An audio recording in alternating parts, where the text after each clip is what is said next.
Hey everyone, this is Amber Key, and you're listening to a Bright Idea podcast, a show where I sit down with entrepreneurs to discuss the aha moments that launched their businesses.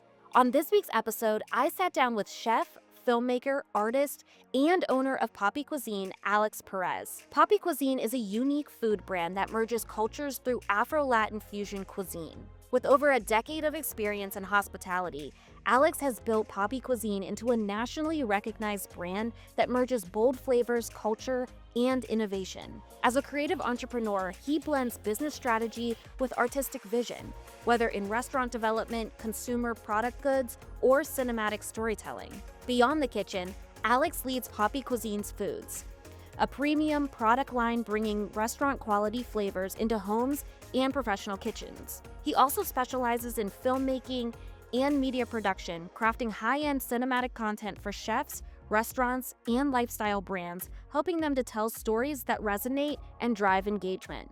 As he continues to expand into new industries, his mission remains the same: to create experiences that ignite passion, bring people together, and elevate brands. In this episode, Alex shares his journey from humble beginnings in Baltimore to building a successful restaurant and product line. He discusses the importance of storytelling, social media, and community engagement in growing his brand. The conversation also touches on the challenges faced during the pandemic, the mindset shifts required for entrepreneurship, and the definition of wealth beyond monetary success. Alex emphasizes the importance of following one's calling and the impact of fear on decision-making, encouraging listeners to take action despite their fears. Before we dive in, if you love what we're doing here at A Bright Idea Podcast, help us keep going. You can subscribe to this show to get notifications when new episodes drop. If you like what you hear, share this episode with someone who needs a little inspiration. And if you would like to support the show directly, you can donate to our Cash App at A Bright Idea Podcast. Lastly, if you're a business owner or a brand looking to connect with our growing audience, we'd love to collaborate with you. You can sponsor an ad within one of our episodes or sponsor an entire episode. Just reach out to us to learn more. Now let's get into it. Here's my conversation with Alex Perez, founder of Papi Cuisine. All right, Alex Perez of Papi Cuisine. How are you doing today? I'm doing great. How are you doing? I'm doing well. Thanks for coming on to a Bright Idea podcast. I'm really excited to talk to you. Absolutely. Yes, we've been waiting for this for a few months now. So, Yeah, I know. For the yeah. listeners, you and I met at the Wealth Summit a few months ago, and you were one of the panel speakers talking about how you've turned your brand kind of into this ecosystem, not just like a restaurant, but you've also built upon that in products and storytelling and film, and it's something unique that we don't really see in the restaurant space. And so I took a lot of notes, but I was also really gracious that I got the time to speak a little bit with you after the summit. But yeah, so I'm really happy that you're here to kind of dive in deeper on like your story. Absolutely. Thank you for having me. Absolutely. Okay, so before we get started, I like to play a little game, a rapid fire game, just to get to know you a little bit before we dive into your background, if Okay. you would be willing to play. Oh yeah, absolutely. I'm always Okay. up for it. All right, let's go. All right, so first thing you do when you wake up. I pray, meditate, and work out. Okay. Favorite dish on the Papi Cuisine menu. I'm gonna say it. I'm gonna say the honey jerk lamb chops. Okay. I haven't been to your restaurant, but I have looked at all of your social media and the honey jerk lamb chops. I think you have a video of those Yes. on your Instagram, and I'm like, mouth watering. I'll be asking you Yes. that's in the interview. Yes. That's a good one. Um, a film that inspires you creatively. Uh, Inception. That's a good Ince- one. yes. Why? You know, I feel like dreams are. I guess I've always had this motto or way of thinking about turning my dreams into reality and things like that. And I'm a very spiritual person as well. Sometimes I see things in my dreams and stuff, Yeah. So there's a lot more that I could say about that, and there's a lot of other movies, but I would say Inception and Limitless, those two. I would say Inception, obviously you have your own reason for it, but I can definitely see that in your work and just the cinematography of that film. I have a deep appreciation for like all that went into it, and I can see that sort of attention to detail in your work. So that makes sense that you would choose that. That's really cool. Yes. Yeah, because if you think about, like, with Inception, that there's so much that you have to pay attention to, and when I'm creating, I'm leaving little Easter eggs, like, everywhere, so everything that you see in that frame, it was intentionally placed there to spark some type of, idea in the person's mind and head, if you will, so, Yeah, that's a good one. yeah. Um, so you're based in Baltimore. What's one word that you would describe Baltimore as? Interesting. I grew up in Baltimore, and there's a side of Baltimore that I seen growing up. I don't really, I mean, I tell people I don't really come from like a wealthy family or even a middle class family, if you will. So I got to see a part of Baltimore that a lot of people see, but this at this point in time in my life, I got to see a different side of Baltimore. So that's why I say is one word will be interesting because there's a side that I seen growing up, and there's a side that I've seen, deeper into my career and practicing my passions, though. So I kind of reflect on both of them at times, if you will. I can appreciate that. Yeah. What's a tool or an app you can't live without? Uh, a tool or app I cannot live without. The calculator. I'm always calculating numbers or something, and I mean, obviously do it in my head, but I'm kind of like, okay, if I build this company up and I scale it to this, and the EBITDA is such and such, and I could exit at this point. Like I'm always counting percentages and there's different things, So yeah. No, that's so good. And that's something I do too. I'm like, okay, for me, it's like, okay, I need to make this much on this podcast in order to quit my day job. That's That's smart. what I That's think. smart. But like, yeah, so I can relate to that. Okay, my last one is, what is your current obsession? Do you have any obsessions with anything right now? Mm. I would say film is my current obsession. Film and I mean, obviously food, but I feel like that goes without saying. But film, in every aspect imaginable is my current obsession. It was one of the visions is to bring diverse cultures together around food.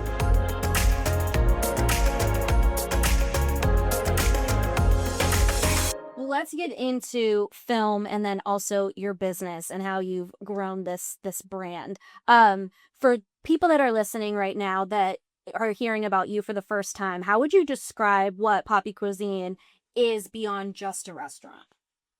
Yeah, so Papi Cuisine, it's a brand that I created about 14 or so years ago. And originally I created this brand you know, to merge cultures, to join people together. I feel like, everyone's is joined together by food. And so that was one of the visions is to bring diverse cultures together around food.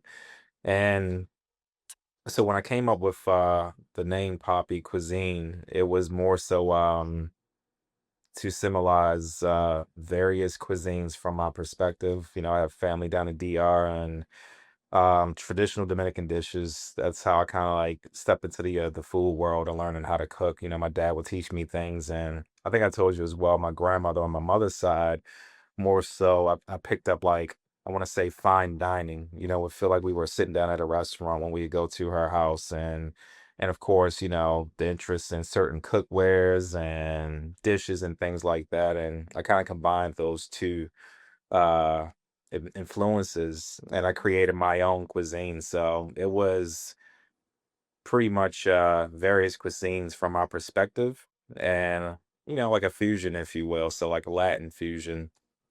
And yeah, so I'm kind of forgetting the specific question that you asked, No, you know, I was but just like, how would you describe it being a yeah. restaurant? What you, So yeah.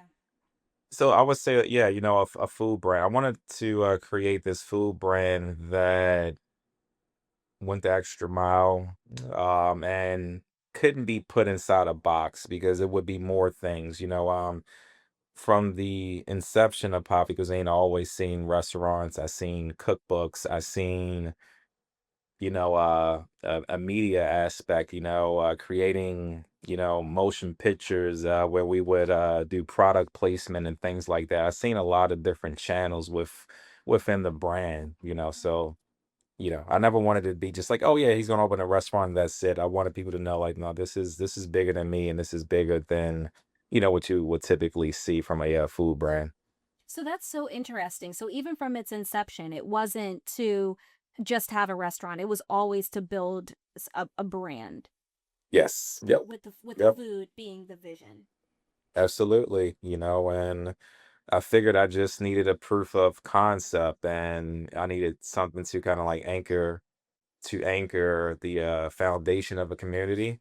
And I think that's why I said, okay, well, what can I do to do that? I have the concept of the brand and the flavors and what it stands for. Well, let me bring these flavors to people so they can taste them, and I can start building the community there. And then eventually I can implement, private dining, products, recipe books, restaurants, and eventually I would get into media at some point. So that was, yeah, the plan, from the beginning. You mentioned though earlier you're from Baltimore, Yeah. born and raised, and I think when people think about the Baltimore food scene, so I'm in DC, Yeah. and I think that DC and Baltimore, I think they have a rivalry. I'm more partial to Baltimore. I don't live in Baltimore, but I like the food. But there's always this, I think that Baltimore food is underrated, but they're starting and they're kind of in a league of their own. Like I want to know what does Baltimore and building a brand in the city of Baltimore. You talked about anchoring a foundation in the community. Like why was it so important to bring your brand to Baltimore or own it Well, there? and just to clarify, that's the birthplace of the brand. I've always told people that Baltimore is like a food capital in its own right. Like there's so much rich history and various cultures in the food scene in Baltimore. It's like there's like tons of restaurants that I've never been to, and I'm not gonna tell my age, but I've been around for a little while. And as I said, as I got older and got into the food industry, I got to patronize quite a few restaurants, and not just in Baltimore, but everywhere, out of the country, across the US and things like that. And there's times where I'll be, on an island somewhere, and you at this, you're at a special restaurant, things like that. I'm like, yeah, they're still not competing with something that I can go into like Harbor East or Fed Hill or Fells Point, neighborhood, if you will. What do you So mean by that though? Like what meaning how can like, they not compete? well, I'm not gonna say that they can't compete, because I I mean that guess can be what's so different? that could be a bit subjective. But what I'm saying is that, um, when the people come up with this list of like where is the greatest foods at, and people start naming, these places that Chicago, New York. There's a few other places. I know New Orleans gets put into that mention and things like that, and but I think Baltimore is like very high on that list based off of all the places that I've eaten food at. And I'm not disagreeing for the people that are on that list, but I think it's kind of like a known and also like unknown until you come into the food scene and see. So I guess what I'm saying is that there's a lot of talent here. There's a lot of inspo that people have taken, from around the world and actually rooted or planted themselves in Baltimore, just like with DC as well. I guess what I would mean to say is, you have some people who think that, or maybe you think like, yeah, I'm going out of town to this place and it's extravagant. It's on the water. It's this, that, third, and the other. And maybe I've tasted something, similar or better, in a city where that might not get as much recognition as that place that I went to, and I'm thinking like, I have some taste buds you can trust, you know. So I know what good food is and things like that. So that's just more so what I'm saying is that we got a lot of rich history here in the food scene. Being that you guys have such a rich history and that people who are foodies know that Baltimore is a place you would go for good food, what was there a gap that was missing when you were thinking about starting your brand in Baltimore that made you say like this needs to exist? Yeah, so I feel like so what this is what I'll say. The whole concept and like the flavor profile of Papi Cuisine was something unique and different. Um and reason being is because once you take those flavors and those herbs and those spices and those techniques that I was accustomed to cooking, growing up, like in a Dominican household, if you will, and you take those and you fuse those flavors with other cultures. This is like something at that time that was never seen in the area, and there wasn't a name for it. So I had to kind of explain to people what poppy cuisine was for years because people kept calling it soul food. Like it's not, it's not soul food. Black people cook other things other than soul food. You feel me? So, oh yeah, what is it? Soul food? And even everybody. I'm talking about black people, white people, everybody. Soul food. Like it's not soul food. It is Afro Latin fusion. There's many ways to say it. And then I started to see people years later, like, oh, this is Dominican Latin fusion or Dominican Afro-Light. And I saw people like kind of taking that name. So I have to kind of like pioneer, if you will, what the cuisine actually was. And I'm not necessarily saying that I'm the first to do it because people have been fusing, cultures, for well before I got on the food scene, but Yeah, it just wasn't a name for it when I started my brand, and I had to educate people as to what it was. yeah. So they didn't mislabel it. No, definitely. And we know Papi Cuisine now is like this food brand. You have restaurants, you have packaging, but you started with catering in a food truck, correct? No, so that this is gonna go deeper into that. I actually started out of my house, and the first day that launched the business, it was my idea that I was going to do this curbside pickup. That's what I was calling it. And I was going to have people come into the parking lot of the townhomes I was living in to pick up their orders and things like that. And the day that I launched, I didn't get a lot of orders, even though there was a lot of excitement around me selling food leading up to that day of launch. And I had to kind of look at the data, and I realized that majority of the people who had interest in ordering, they weren't able to drive away from work. So this was like working class individuals who were going to pretty much, pay for this food, but they were asking if it could be delivered. And I think at the time I didn't have access to a vehicle. So what I ended up doing is like, man, okay, I got to figure out something. How I'm going to get this money to get the vehicle, but I know what I got to do. So I decided to get a part-time job, and that job was going to pay for living expenses and have a little bit of money left over for me to invest into Papi Cuisine. So I took a pause at the launch, then I relaunched because this was I think around the mid-year, and then I relaunched it towards the end of the year. And I had the car now and everything else, and now I have this job, that is taking care of my bills. And needless to say, once I started going, the community the community grew larger, because I'm Mhm. dropping off food and I'm finding my way through that, and people are giving me advice. I'm being transparent with how things are going, and one thing led to another, and before you knew, I started to make the money that I would make at my job in 2 weeks. I would make that in a day delivering, and it came to the point where the people around me, encouragingly, he said, like, you got to make a decision because this thing is growing bigger than what you're doing, at your job right now. So you're gonna have to take a leap of faith, and it's gonna be scary, at first, but you need to take a leap of faith and put more time into this or do this full time. And I think I went back to my job and I requested a 3-month leave of absence. I told him like, yes, I got some personal stuff going on and I just wanted to make sure I had like a job to come back to, and things like that. And yeah, that was the last time I worked, for anyone.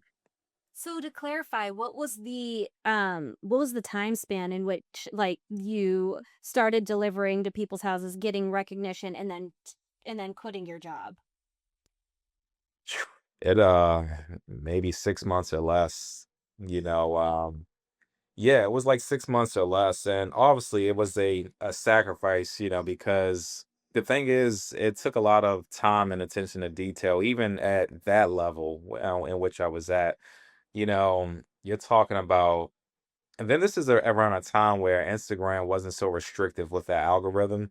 So the people who followed you actually seeing your stuff, and then if people share, a post or something like that, people would go crazy. So I remember times where someone who has some type of notoriety in the city, or the DMV would share that they actually got food from me, the phone would start going off nonstop.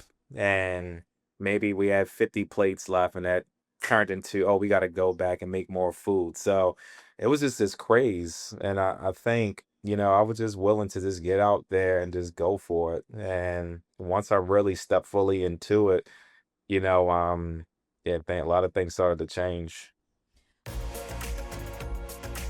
Coming up, the role social media played in the growth of Papi Cuisine.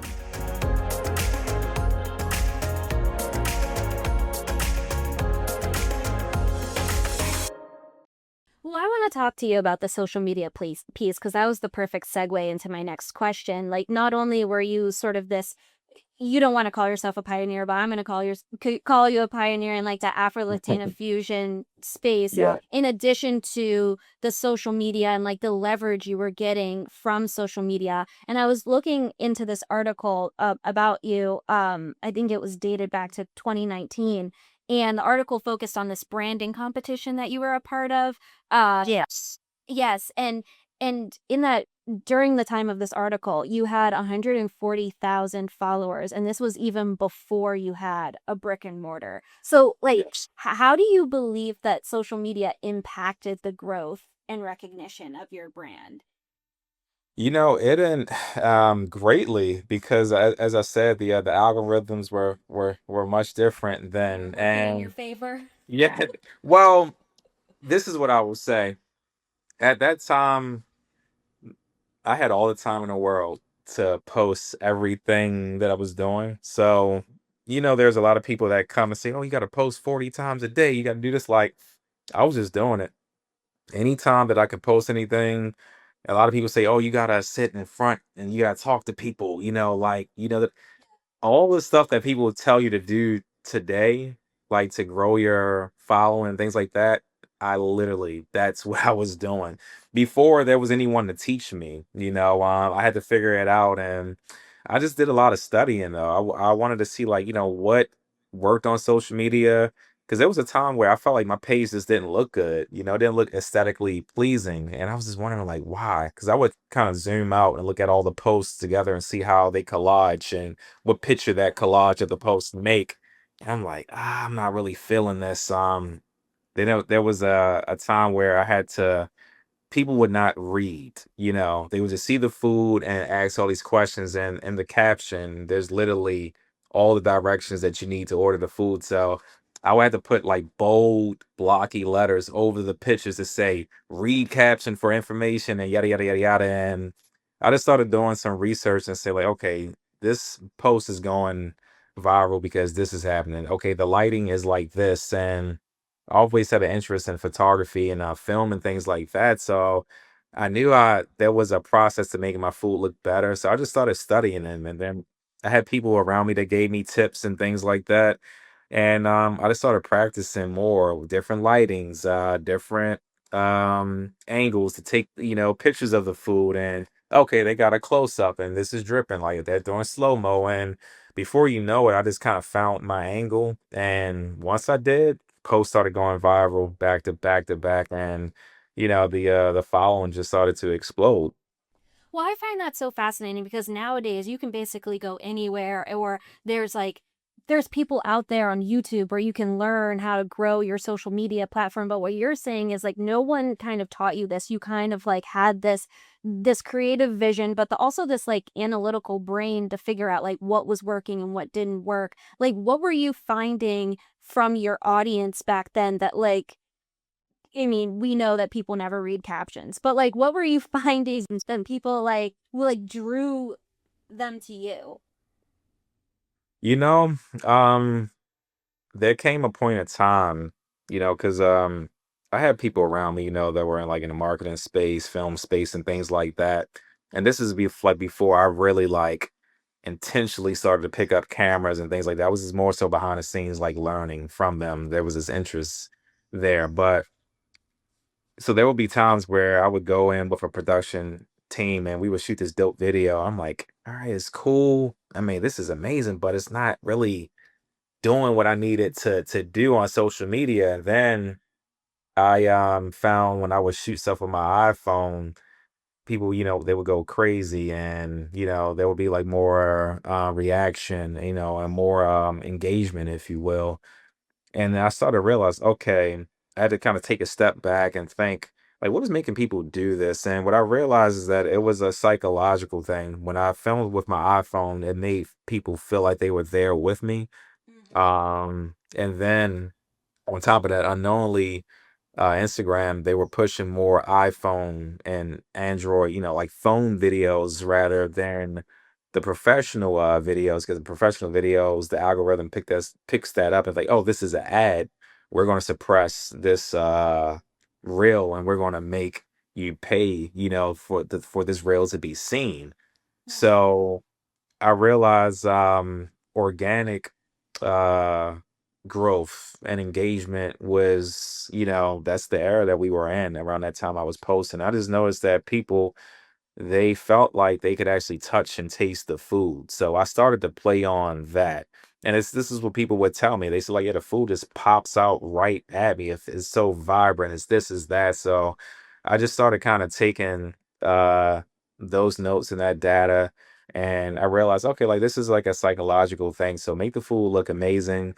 Obviously, we're already making it taste amazing. I knew it tastes amazing, but I needed to make it look even more amazing and make people feel like they could actually touch it, through the screen. And that was the defining factor. Yeah, and so from there, people would see your stuff on Instagram, and then that would drive people to your restaurant Well, yeah, at the time, when you opened up your restaurant. well, yeah, so because the first 7 years and running the brand, um, the name grew, large. So that following was before the restaurant opened. So we were doing pop-ups, and so it went from delivery to catering to private dining to doing pop-ups and obviously all above, and prior to the restaurant opening. And people just following the store, they was wondering like what's next. And the core community and the core audience started to request a restaurant. So that was just like a known thing. Like, yes, this is his next step. His next step is opening a brick and mortar. And and that's what everyone, because it got to the point when we were doing pop-ups, people would literally fly to the commissary kitchen from out of town, assuming that this was a restaurant. This was essentially a ghost kitchen before the term was even, made as notable as it was in the last like 5 years or so. So, And for the people that don't know what a kitchen is, what is that? I mean, so a ghost kitchen is a restaurant that essentially operates legally and things like that. You might find them on DoorDash. You ever go to DoorDash or Uber Eats and you see this crazy funky name restaurant, but you try to search it on Google and it's like, okay, I can't find it. There's like Doesn't some exist. unmarked Yeah. buildings, kind of like when Tommy on Martin. I don't know if I'm showing my age, but Tommy on Martin is like, yeah, I work. He's like, what building do you work at? Yeah, the white building over there. No, but we switched to the black building. So, so it's kind of like that. Or more so internally, the commissary kitchen that I worked outside of, it was a building that maybe 30 or so food businesses operated out of. Everyone was licensed, insured, and things of that nature. It just was a shared space. if you will. And it wasn't like this brick and mortar where you can just come and just walk into. It was more so like a private thing. But Uber Eats, DoorDash, and Grubhub, or what have you, you could operate out of that because people just come, pick it up for delivery and keep going. But what we did was we brought people to the space. So we made it this big event. Like, okay, we've upgraded from out of the house into this actual kitchen, space where we're licensed. We legally were operating this business. It's approved to the health department. These are like all things that I emphasize to the audience because I feel like there was an audience that was waiting to support and patronize, but they wanted to make sure that I was doing the things that I needed to do. You were And legit. Yeah. yeah, that was legit. And I've always emphasized, showing that, yeah, we've got our inspection, now we're approved by the health department. We are licensed. And that was always a big discussion when we would get catering gigs. People want to know, are you licensed and insured and et cetera, et cetera. I'm like, yeah, it's right here. So Yeah. that gave us the ability to grow the business even larger, for people to take us, serious, and for us to get into rooms where otherwise we would not have gotten into if we didn't get those certifications and things like that. So we took all of those things, the marketing and much more, to create this buzz. And the pop-ups was one of those buzz. It used to be lines wrapped around the building, this 10,000 square feet building in the rain, to pick up this food. And that is the very thing that led into, opening the restaurant. People were just ready. When we return, the aha moment that launched Papi Cuisine.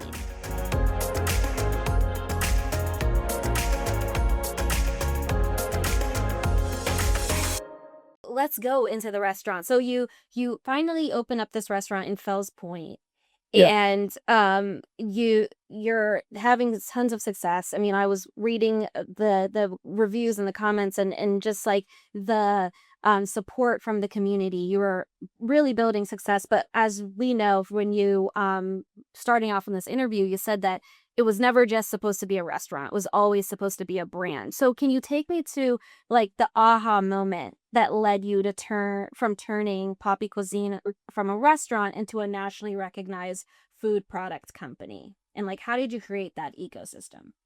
Yeah, so prior to the restaurant opening, I started to mix one of my main house blends, which was a house rub, if you will, which we call it a house rub. This is like a rub that goes on quite a few different things that gives the food that distinctive flavor. And I decided to that was one of the products I was going to package up. So I went ahead and got a logo made. I started bottling the seasonings up, and myself, and shipping them out to people. And in addition to that, I was also creating these recipe ebooks. So that was like the start, if you will, of like starting the product line. But when the restaurant, that was, I think this was between like 2018, 2019, and then we started to go into opening a restaurant mid 2019, but it didn't open until January 2020. Oh no, actually February 2020 is when the restaurant opened. Once the restaurant opened, our reservations literally booked out months in advance. Wow. And I made a decision in 2020, like, hey, maybe I'm going to need to pause the product line so I can learn the restaurant business, because this is like, the first restaurant that I opened. So I wanted to learn the business and give myself time to like really understand the ins and outs and things like that. And then I would say maybe like a couple of years, maybe like sometime in 2022, I decided to go back into pretty much reviving, if you will, the product line and expanding it, and more so re-envisioning, the product line. So it's crazy how it happened, but I ended up meeting a consultant in the CPG, consumer packaged goods space, and who actually had a, brand that I was familiar with, on shelves and things like that. And, meeting with him, he started to connect me with certain people in the food space. And then just one door after another started to open. I went to a designer to get a logo done, what I anticipated, just like, yeah, we need a new logo for the brand. And no, that was not what they had in mind. They said, hey, we need to do a whole breakdown of brand positioning, brand awareness. What does this stand for? What is the company's mission? They literally did it was way more than a facelift. They really that was my first experience with creating a brand the way that it should be created with everything in mind. And the thing is, I had all these things in mind, but I just didn't have a team at the time to tie it together. So I literally went through that process, soaking up every part of it. And I'm happy that that's an investment that I made, because now I have that knowledge to do more and also to pass that knowledge on. But it's something that I would definitely suggest for all brands to do. My way of doing things was like I would hit up a graphic designer, say, "Hey, I need a dope logo." All right, cool, it's great, boom. But we went through for weeks, like really narrowing down where we wanted to position ourselves in market. If this is a premium brand, if it's this type of brand, the color schemes, various, I want to say, rough drafts of how the bottling, would look if we're going to do glass, if we're going to do plastic, Yeah. and not just with the product line, but also reimagining and branding the restaurant channel to what I always envisioned it being. So we created the what I would like to say is the brand assets for the ecosystem, if Yeah. you will. So Totally. So you said that the restaurant was open in 2020. yes, February 2020. And so we know in 2020 is when we had the pandemic. So was there ever a time that your restaurant was closed? And then is that when you started to really focus on the product part of it? No. So this is what happened. We opened if we had like a family and friends. When you first typically when people open a restaurant, we have a couple of trial days. So we'll do like a family and friends the first day. Then we'll open it again, have like another event. Very small events though, just kind of getting the feet wet and seeing how quickly the food is going to get out, what our ticket times are going to be. March, so that was February 8th, 2020. Reservations book out 3 4 months in advance. You can't even get a reservation on open table. March 15th comes, and we've just got like our ticket times down, things are flowing, we have an understanding, cool. Then March 15th comes. This is a Sunday. I remember it like it was yesterday, because I actually have a video of the day before the shutdown. And then Monday comes, the 16th. Yep, all restaurants got to close and yada, yada, yada, yada. And I'm just thinking, like,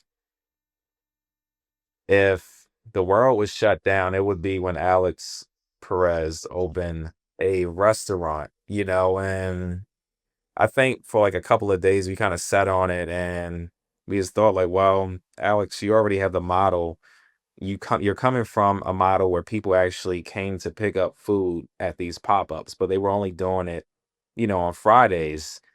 And now you have this brick and mortar where people can still do pickup, but they can do it every day that you are open. And I'm not gonna lie, I was kind of hesitant. I didn't know what to think. I was kind of pissed, honestly, that the world was shut down.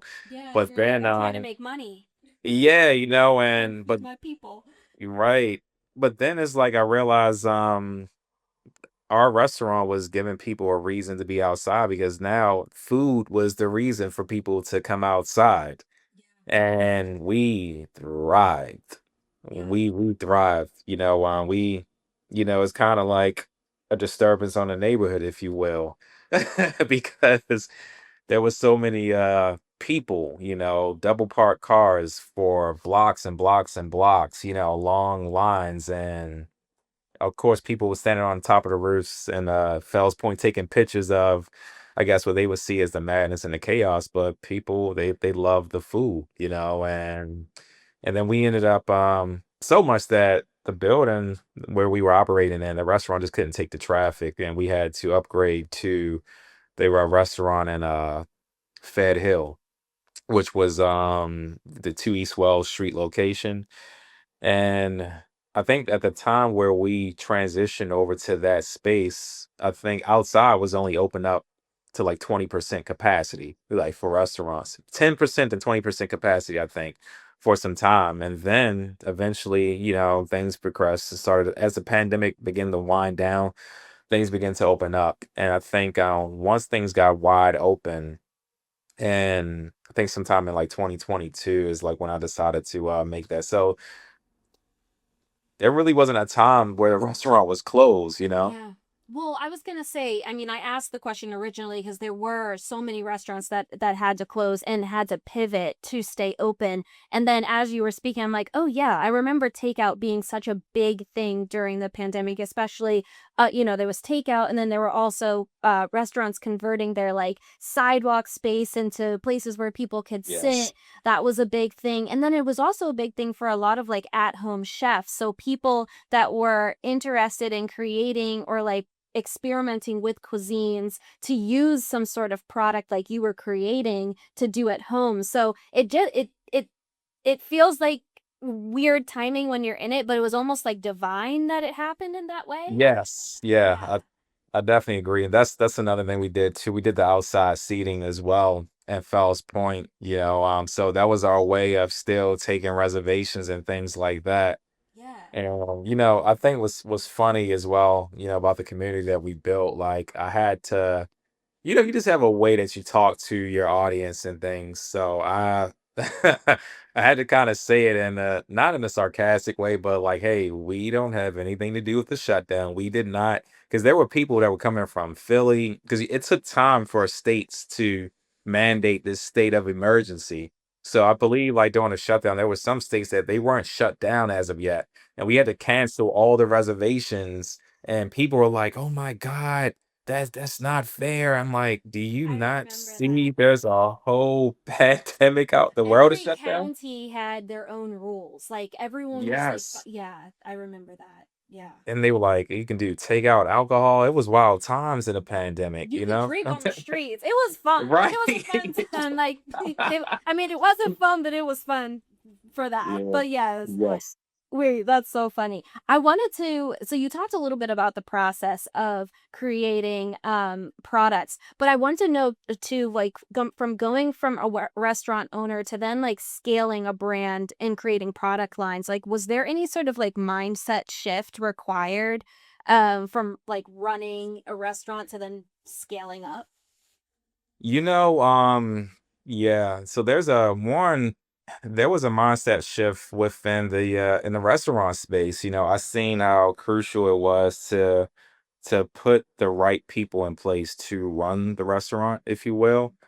People who are competent, well versed, and have the experience and dedication. And I learned a lot running our restaurants. I learned what it takes to pretty much keep a business running that has around like 70 to 100 employees that depend on it. And you know um I ended up taking that wisdom into, or that open mind, if you will, into the whole product, the product line, and just more so listening to the people who had more knowledge in it, than me, people who have been in for 20, 30 plus years. So I was just a sponge, and granted, I had to ultimately make the final say within that process, but I allowed the people who had more experience than me to do what they do best, so I could do what I do best. Yeah.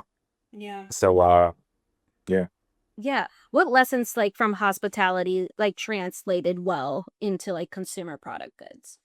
The need to have SOPs in place, systems, who's responsible for doing what, contracts, paperwork, this communication is, a lot of things that might seem simple or cliche, but communication is everything. Having clarity in regards to what contracts you have, set up with vendors, businesses, and things like that. All those things are very important. So I took team building. It takes a team to build an empire.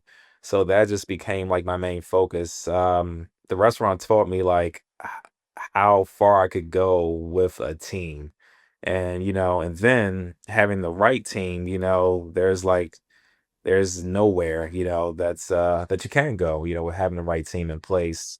So I went into it with that attitude, like, okay, well, we're gonna and then also I had knowledge from the consultants and people that I had around me, so okay, we're gonna need an analyst, we're gonna need a bookkeeper, we're gonna need a person doing this, doing that. My objective in anything I do is to not put a ceiling on it or any limitations. And I've always desired to take things further and further and elevate. That's always been like my story is elevation. And elevation requires for you to do things that you've never done before. And to do that, sometimes you need to shut up and listen to people who have done it before you and learn and understand. So I was just very open in that regard, and I think that that's the attitude that I went in with.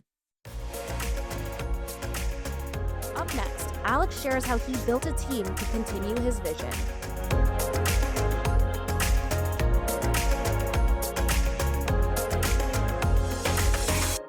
I think that you're creative and you're a smart business owner. Like one thing that I um always wonder is like how do you find the team or build the team that's going to be as passionate about your vision as you are?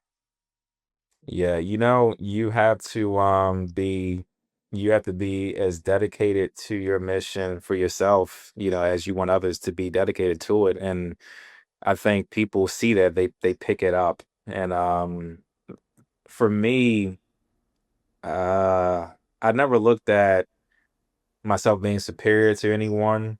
I've always encouraged my team members because I would see like things in them. I'm like, this is Papi Cuisine doesn't have to be your end all be all. I want to see you with your own business. I want to see you growing. So I always poured in to my team and encouraged them, no matter how small or large the team was.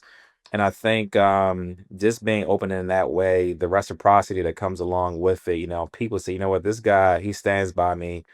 He's sticking his neck out for me. He cares about me. And I think that's something that you really don't see a lot in the founder CEO relationship as it relates to the employees. So there's a lot of times I was shoulder to shoulder with my staff members as the company was being built. I was in it with them, teaching them, and never hiding anything from them.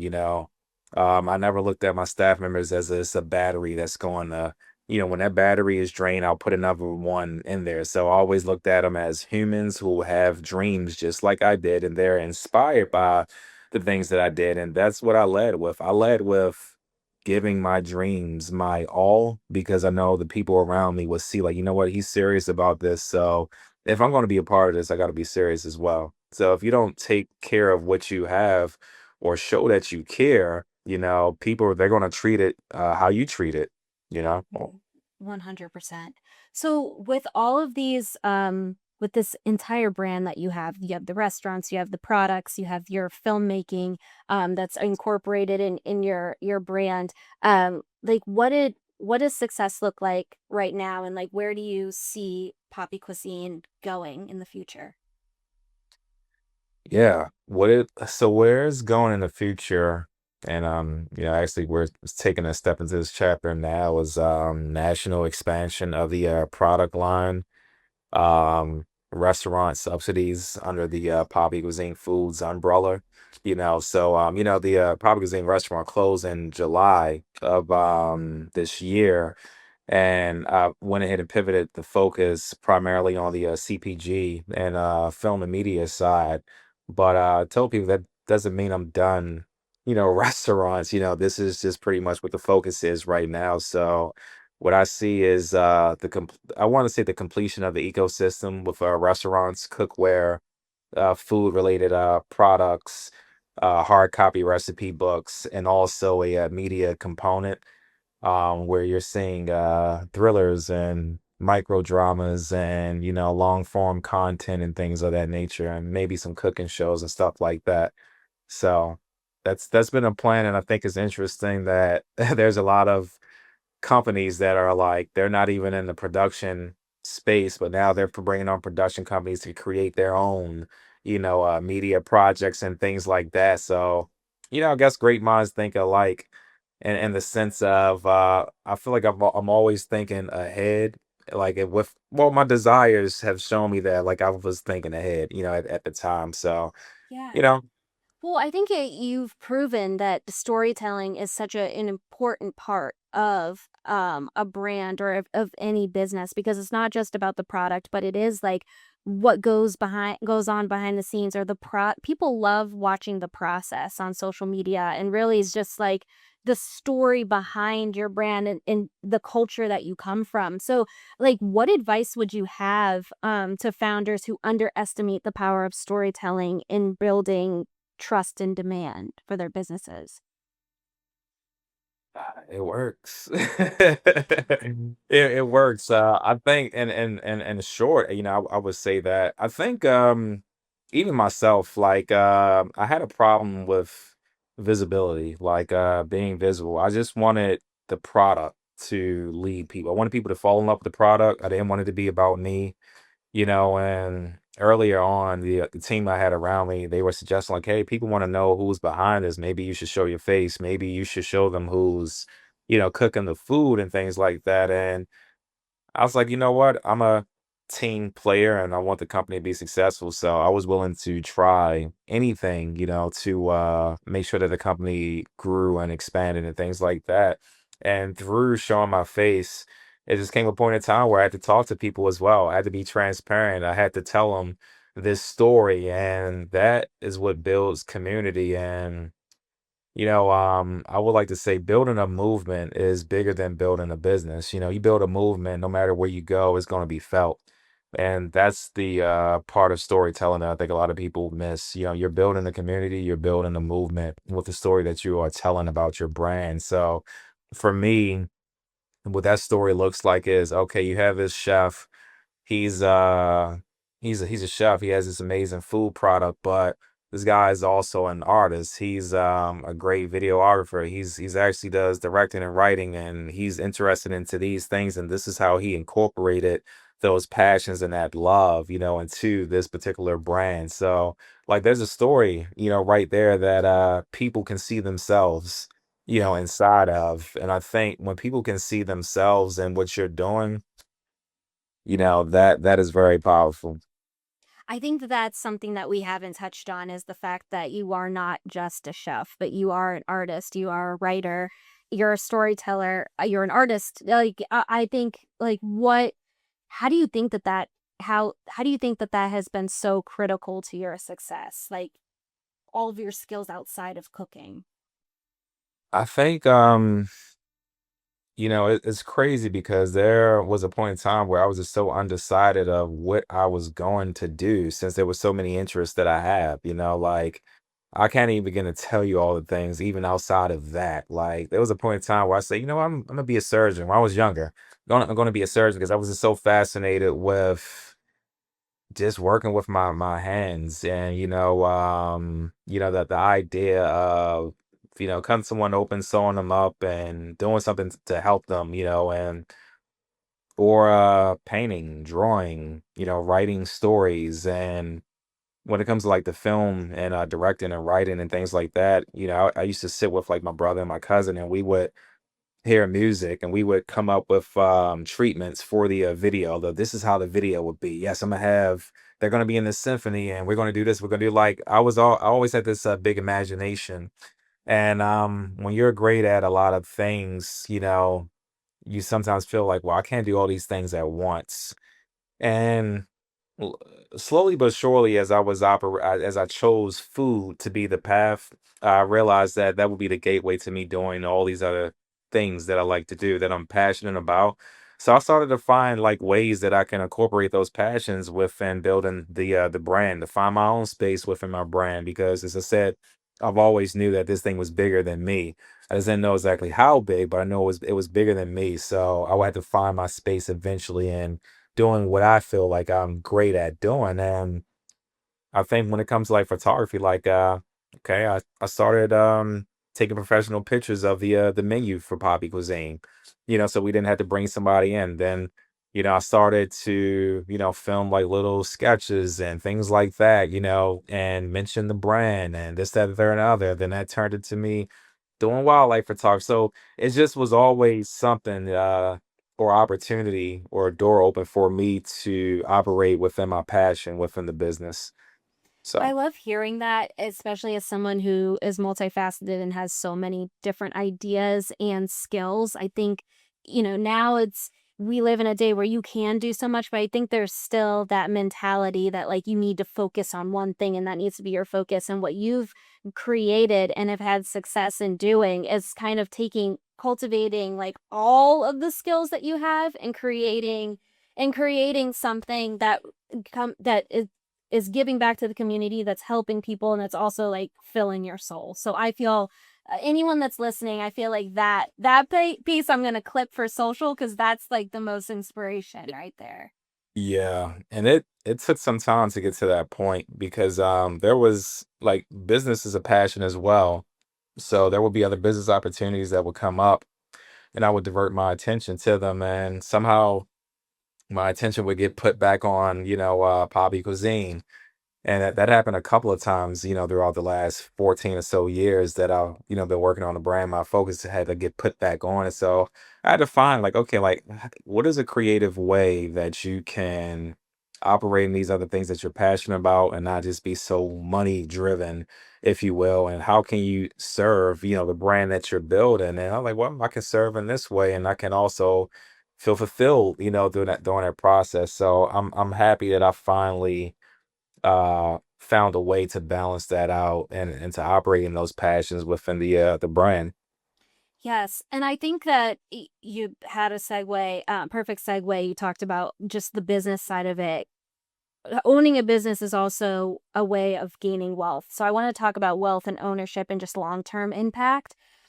Like, how do you personally define wealth at this stage of your journey as an entrepreneur? I define wealth as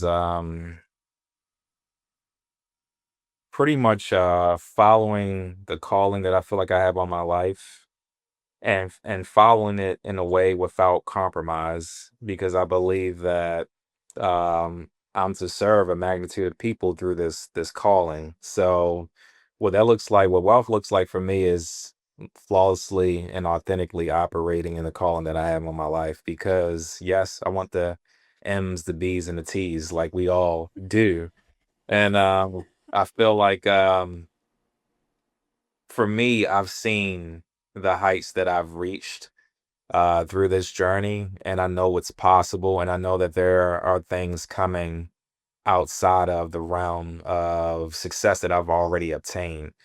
And what I've found is that the more I'm walking on this path and being obedient to the calling on my life and operating in my passion and my gifts and creating opportunities and serving people through what I do, that's building wealth to me. And that's, when it comes to money, health, and the list goes on, I love doing for others. I love creating opportunities for others. So and to continuously do that, I mean, that requires money, opportunities, and resources and things like that. So it's kind of like it goes hand in hand, like in a yes cycle. It's like a give and take. So everything that I've done, in the last however many years, it plants a seed, and I'm always doing things to water those seeds and things like that. So that's the spiritual aspect of it.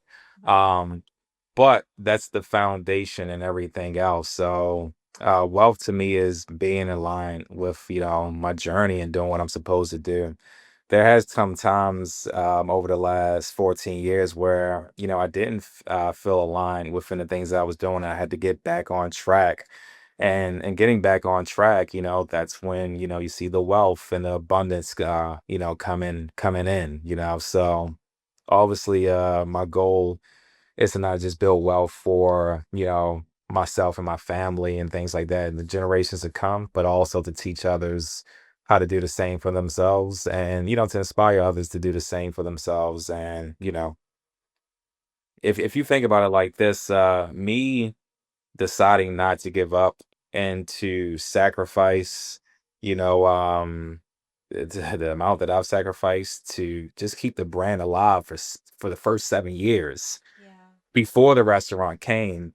This gave the ability to, I've had staff members who will purchase their first home, who have paid for college, who have, sometimes paid for unfortunate things like funerals, maybe, and the list goes on and on and on. So the sacrifice, or as it seems, I seen it was a sacrifice because it was hard to say to keep going and not to quit. Me being obedient to this journey has opened up a door for hundreds, if not thousands of people, so that's fulfilling and wealthy in itself, just knowing that. Do you have any like people that are listening right now that are inspired by your story? We know that like the sacrifice and the challenges that it takes to grow and sustain a business, but what would you say is like was your biggest mistake? And you just Biggest must mistake? get back on track because we all are gonna make them. But what was yours? You know, I feel like not trusting my gut, you know, Mm. not trusting, where my spirit is leading me, and looking at circumstances like it's happening to me rather than happening for me, you know. Wow. Okay. And I think that's what probably one of my biggest mistakes, because there will be things that I would feel, and when you hesitate on something that your gut is pulling you to doing, and you go a different way, you know, um, you sometimes you suffer consequences that are there to teach you, and then you get back on track. So that has happened a couple of times, through this journey. And I guess as time progressed, that muscle strengthens, and you take heed to the discernment that you learn, especially through experience. And sometimes, well, not sometimes, you get to a point where you be able to see, like, okay, when this thing shows up, this is what this is what that is, and this is what I'm going to do. But I guess to put it in more specific terms, I think there was a time where I was running Poppies before the restaurant opened, and I'm like, damn, things are kind of slow right now. I need to start another business on the side as I'm growing this. And I went ahead and try to start this whole other company. Then went ahead and put time, focus, and all these other things into it. And in doing so, it didn't even go anywhere. I'm like, and then I found myself back, putting my focus on Poppies, and I realized if I would have just took that time and focus and attention to detail and it kept it into this, I could have been, further, sooner than the time that it took, and things like that. So you got to So trust the true. process. Yeah, you have Yes. to trust the process, and I think that's such a true testament because I feel like it's so easy to get impulsive about things, especially when things aren't going right. You're like, okay, like we get into this like scarcity of like, okay, I have to make it up because like I'm afraid I'm not going to be making money or I need to like get a second job, but like sometimes you got to keep the main thing the main thing, and that's easier said than done. Yeah. Yeah. Well, lastly, what's something that you would tell someone who's like afraid to um go out and chase after their dreams? I know that sounds so cliche, but like what would be your advice today to the listeners? That fear is, well, one, I would say, do it afraid, do it anxious, do it happy, do it sad. Just do it, because even on there's always levels to it. There's levels that I'm in my personal life, and growth in regards to like my career, where the unknown is sometimes it's worrisome, and we might be fearful of it, so that is going to be on all levels. But you got to take the chances, because choosing to do nothing because of fear is a decision in itself. And I think it's a decision that a lot of people, when they make that years later, they realize, damn, I wish I would have did something, because even if I would have failed, at least I gave it a try, and so yeah, so I've had to tell myself that, choosing to do nothing because of fear is a decision in itself. So why don't you choose to do the thing that you are thinking about doing, whether you are afraid, whether you are worried, whether you are sad, whether you are happy, just do it. Because typically, the feeling and the bliss that we're looking for in regards to motivation to do things, it doesn't come until you take the step. And you Mhm. take it sometimes you got to take a few steps, when I was taking steps into creating Papi Cuisine, like it took some time for multiple people saying like, yes, this food is amazing. Like, you sure it's good? You sure, right? You love the food, and then after a while I realized like, oh no, people really love what I'm doing. And then the confidence came and the motivation came, and I feel like that's always going to be a thing. The longer you stay in your head and think about what society is going to think and this, that, the third, and the other. So, you got to kind of strengthen that muscle of having the capacity to accept abundance. Because I think another thing for people is they fear, and self-sabotage when it comes to allowing themselves to experience and accept abundance or accept them being in a place that they've never been. So I had to also regulate my nervous system, and that's a constant thing you got to do because there's always a next level, depending on how far you want to go. And I want to go pretty far. So I'm always having to have self talks and meditate and pray and, talk myself through certain steps because I'm always pushing the envelope and taking the next step into elevation. And sometimes fear and worry of the unknown comes up when you're taking those leaps of faith. I feel like you're speaking directly to me right now. I'm so inspired. It's like, damn, Alex, I needed that today. Yes. I won't tell you anything that I haven't had to tell myself, so Yeah. No, I needed that. What This is my last question. 10 years from now, where are we going to see you? Have you thought on about a yacht, in Monaco, Hell super yeah. yacht, super yacht in Monaco. Maybe the kids are there. Loved ones, there's good people in general, and we are toasting because maybe who knows, maybe I exited the company for a multi-billion-dollar sum, and then I'm announcing the new project, or something of that nature. But yeah, that's what I'm looking at. And I guess to add to that, just pretty much living life, waking up, and just doing whatever I feel like, which more than likely is going to be something I'm passionate about. Maybe I'm toasting to this motion picture that I directed and written, and is going crazy everywhere. And the budget was like 50 million, but we hit like 500 million in sales or something. You know, like the list goes on and on. The thoughts, that I have. Yes. Well, You gotta dream. You have to, and this is not a dream. Like if you want it, that's what it will be. So we gotta think and speak like that. no, my dad always says if your dreams don't scare you, they're not big enough. So Yes. we're gonna leave it. We're gonna leave it that. But where can people find you? So you can find me on Instagram at Chef Alex Perez _. Also on TikTok. I believe that's Chef Alex Perez, but it might not be underscore, but you should be able to pull me up in YouTube as well. I have a YouTube channel. Which I'm producing a couple of projects, long form projects that are going to debut on YouTube as well. So that's Alex Perez on YouTube. And you should be able to pull that up and see my face and like, oh, okay, that's him. That's him. Where can people Or you can find your go to the products? Sorry.